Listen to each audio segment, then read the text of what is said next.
Leadership is changing, and not always for the better. We're watching a rise in machine-centered, control-driven leadership that prioritizes input over humanity. And it's costing us trust, collaboration, creativity, belonging, innovation. So this series is a return, a call back to what we know works, a revival of leadership with heart, grounded in history, proven in science, and finally, named in leadership theory. This is part 3 of the Leadership Revival series, and we begin where all true leadership begins, with people. Let's get it. Hey y'all, this is Culture Soup, where tech, culture, and business collide. It's a podcast that spoons up everything hot from social media. I'm your host, L. Michelle Smith, and each episode, we bring you some of the most notable and not yet notable thought leaders in tech, business, and culture.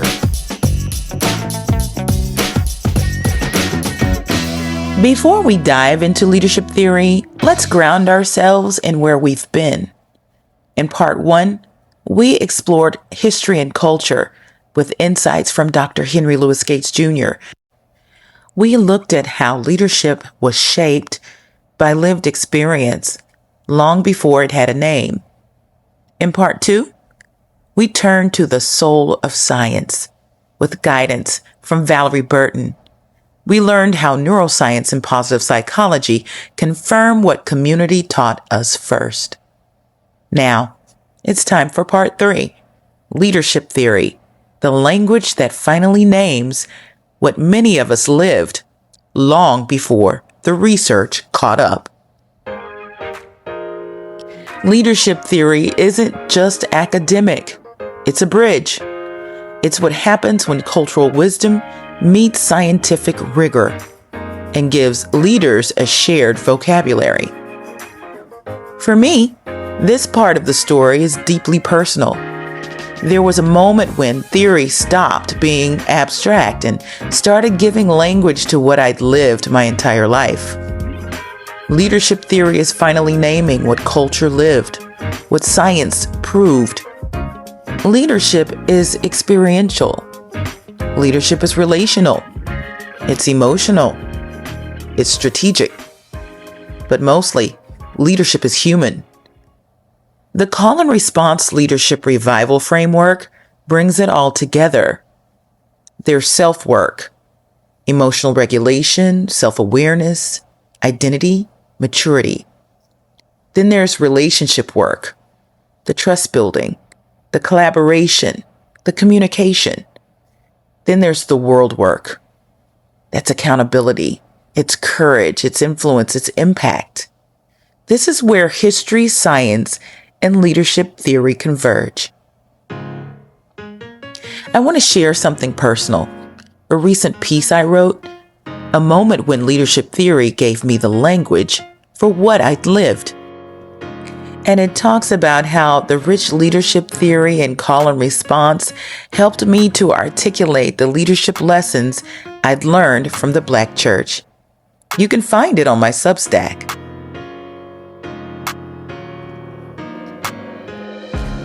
I used to spend some summers at my grandparents' wood-framed house in Louisville, Arkansas, just a stone's throw from Hope, where former President Bill Clinton grew up, and a little down the highway from Stamps, where Maya Angelou and my grandmother were born.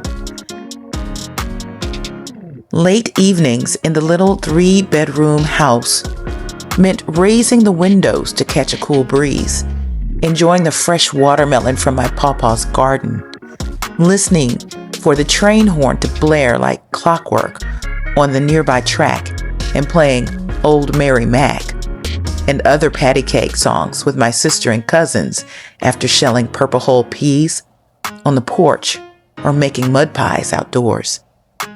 It also meant hearing the gospel music of Dottie Rambo or Mahalia Jackson on wax, her voice spilling through those old rafters while Grandmama hummed along. There was one refrain she returned to again and again. Gonna lay down my burdens down by the riverside to study war no more. It wasn't just nostalgia. It was survival. It was faith. And it was leadership. Listening to her sing, I always felt a familiarity. Not just because of the tune, but because I sensed what she was doing. The Black church, which birthed Mahalia's song, has no walls. It finds its way home or wherever you are, even when the pulpit, pews, and choir stand inside the brick and mortar are out of reach. It offers space to reset, to recenter, and to steady ourselves for whatever storms lie ahead. But it wasn't until I was writing Call and Response, 10 Leadership Lessons from the Black Church, Amistad, HarperCollins, JVL Media, 2026, that I finally found the language for what I experienced at my grandparents' house. I realized Grandmama's singing wasn't just soothing. It was building a mental blueprint. She was tapping into hope. She was actively rewiring her mind for resilience. She was living neuroplasticity on repeat. As I reflected on what my grandmother was doing while singing along with Mahalia Jackson, I found resonance in a 2023 study entitled Hope and Optimism as an Opportunity to Improve the Positive Mental Health Demand. One of the approximately 71 leadership theory citations within the book. Much of it bleeds into the science research. The authors explain that hope and optimism aren't simply comforting ideas. They are psychologically powerful. Practiced regularly, they support emotional regulation, strengthen resilience, and promote neuroplasticity, the rewiring of the brain to anticipate more favorable outcomes. That means what looks like a routine moment of gospel and grit was actually a masterclass in mindset. This theory helped me name that truth, and naming gave it more power. It was that moment when I could name what was happening in her act as positive emotion regulation and future orientation. All of it is crucial for good leadership, and that is the power of the leadership theory within Call and Response. Why leadership theory matters in this work. I've already shared how history and culture gave us roots and how science laid out the receipts. Leadership theory is the frame that ties it all together. It takes spiritual tradition and brain data and gives it structure, not to confine it, but to translate it into strategy. Because strategy without soul is flat, and soul without structure can't scale. When I trained under Valerie Burton at the Coaching and Applied Positive Psychology Institute and other continuing coach training in neuroscience, I absorbed concepts that offered both rigor and heart. As her mentor, coachee, and friend, I saw how evidence-based coaching laid the foundation for key leadership theory, especially transformational, communal, and emotionally intelligent leadership models. And it gave vocabulary to the lived wisdom I'd absorbed growing up in the Black church.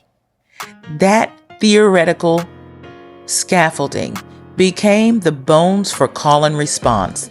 It allowed me to explain, this is where the lessons live in the brain. This is where they translate into action. This is where they map onto leading teams, shaping culture, and building legacy. 4 ways the leadership theory pillar anchors Call and Response. 1. It names what we've missed. Too many leadership books ignore how spiritual memory and collective identity shape leadership. Theory gives us terminology for what the Black church built intuitively. Number 2, it bridges cultures. Leadership theory acts as translator, bridging cultural heritage and corporate context. It allows non-churchgoers and non-Black people to access, understand, and apply these principles. Number 3, it invites discipline. Theories in leadership research remind us that purpose needs practice. Saying hope alone isn't enough. It needs structure, repetition, and reflection. And number 4, it grounds our soul. This theory gives shape to our soaring. It anchors hope in a framework so that transformation doesn't feel mystical. Therefore, it becomes measurable. The end of the trilogy, not the journey to revive leadership. This is the third pillar of call and response, but it's not the end point. Together with history and science, theory scaffolds leadership that's emotionally intelligent, culturally rooted, and strategically sound. My grandmother sang that Mahalia song because she knew that's where she'd find everything she needed for the day and weeks to come, even for the rest of her life. I grew into leadership by learning what she lived, and now, through this history, readers get the language for what generations before me already practiced. This isn't just a book. It's a framework to revive leadership during a time when it is dying and in need of resuscitating in many spaces. It is filled with heart, grounded in research, and built to last. After all, in times like these, you must look back to move forward. LMS. If you want to read more essays about call and response, go to lmichellesmith.substack.com. The Substack is called Her Next Power Move. It's also where you'll find my second podcast. It's short form and it lands in your inbox and streams everywhere from Substack every other Tuesday. Before we close today, I want to take you back for a moment, a brief sidebar, a full circle story. In 2019, I met Abby West in a Brooklyn cafe. I just finished up pitching third round for what would become my first book at Amistad HarperCollins, and they turned me down. Then I met up with Abby to talk story, about voice, about the communities that shaped us both. What neither of us knew was that this moment was planting something. Abby later joined me on the Culture Soup podcast, episode 161, The Sound of Progress. Here's a moment from her in her own voice. Again, there's just so many stories to be told. There's not one set, and there can't be only one set of gatekeepers. Yeah, and you're in charge of multicultural. So tell me about the relationship between multicultural audiences and the creators and the storytellers and sound. I mean, multicultural audiences and creators, that's just who we are. Again, I said we joked before about life just happening. That's life in America, in the world in 2022, is increasingly diverse communities, and constant growth and change. And we've seen, and I don't know why people are constantly surprised. I feel like we've been having the same conversation for 20 or 30 years that, oh my gosh, people like to see themselves represented in the content that they consume. It's amazing. Wow. And they have purchase power, and that they drive culture.